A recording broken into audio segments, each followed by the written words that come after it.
By 43 years after the Battle of Yavin, a bunch of things had went very, very wrong in the Star Wars galaxy. Sure, the Galactic Civil War had ended with peace between the Empire and the New Republic formed, but the galaxy had also been attacked by extragalactic invaders and suffered a second Galactic Civil War, which almost saw the Galactic Federation of Free Alliances torn apart. However, of course, that was not the end of things. Fate of the Jedi, which is the final major book arc of Star Wars Legends, sees several new threats emerge, including Abeloth, a Lovecraftian nightmare trapped within the Maw, who has caused almost an entire generation of Jedi to go insane. More on that in a later video. However, along with Abeloth, we also see the reappearance of the lost tribe of the Sith. So, for some very, very brief backstory, about 5,000 years before the events we're talking about today, as the Sith Lord Naga Sadow was planning a war against the galaxy, the Sith dreadnought Omen crashed on the planet Kesh. Over 5,000 years, the surviving Sith mingled with the native Kashiri, essentially building a civilization across the planet. However, even with the crash of the Omen, the Lost Tribe was unable to make spacefaring vehicles. Still, the Sith remained practiced in their ways, and by the modern era had created a new generation of Force users, albeit again, ones stranded on Kesh. This had all changed by the Second Galactic Civil War and the rediscovery of the Sith meditation sphere known as Ship. Through a variety of happenings, which I'll cover in a later video, Ship made his way to the Lost Tribe of the Sith and connected them to the outer galaxy, because the Sith had not only been marooned, they had been completely out of contact with anyone outside of their planet. They were surprised to learn that Sith were not actually ruling the galaxy, and were nearly extinct, with Jedi now holding all of the power.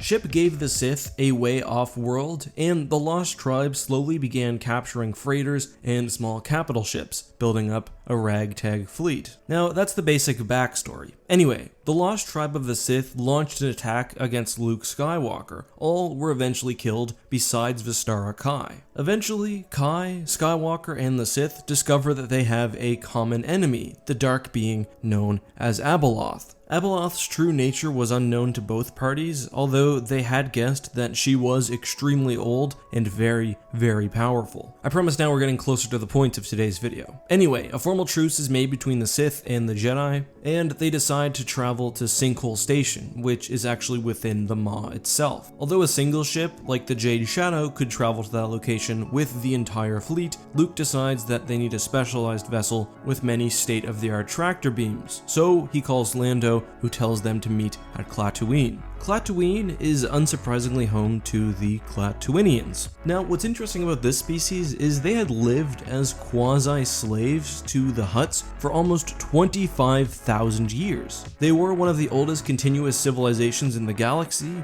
but the entire time had been under the thumb of the HUTTS. And this is where the Sith admiration comes in. So, the Lost Tribe of the Sith was really concerned with beauty and aesthetics, so when High Lord Talon initially sees the HUTTS, he thinks they are completely disgusting, and who can blame him? However, when he learns about their continuous domination of a species for 25,000 years, he can't help but be impressed. The Lost Tribe of the Sith had been missing for 5,000 years, which seems like a long time, but in comparison, the Hutt rule is basically forever. They aren't just some new little faction thriving in a power vacuum. No, the Hutts were powerful when the Sith were. And had the Lost Tribe of the Sith not been isolated so long, thus forgetting the state of the galaxy, this probably would have been recognized outright. But it's more than this. The Sith obviously valued dominating lesser beings. The Hutts presented themselves as quasi-gods to the Clatooinians, and were successful in doing so, something made even more impressive by their strange appearance, I think. The Hutts were self-serving, they used intelligence, and they used manipulation to take advantage of a lesser species. They took Clatooinian children and used them in their militaries. They took resources, they mined the planet. To a Sith, it's all very, very impressive. But what's more, the planet Clatooinian itself had a beautiful natural formation known as the Fountain of Ancients preserved on the planet, and I think the fact that the Hutts recognized its value also elevated their standing to the Lost Tribe of the Sith. Interestingly though, this all happened at a time when the Hutts were perhaps the weakest they'd ever been.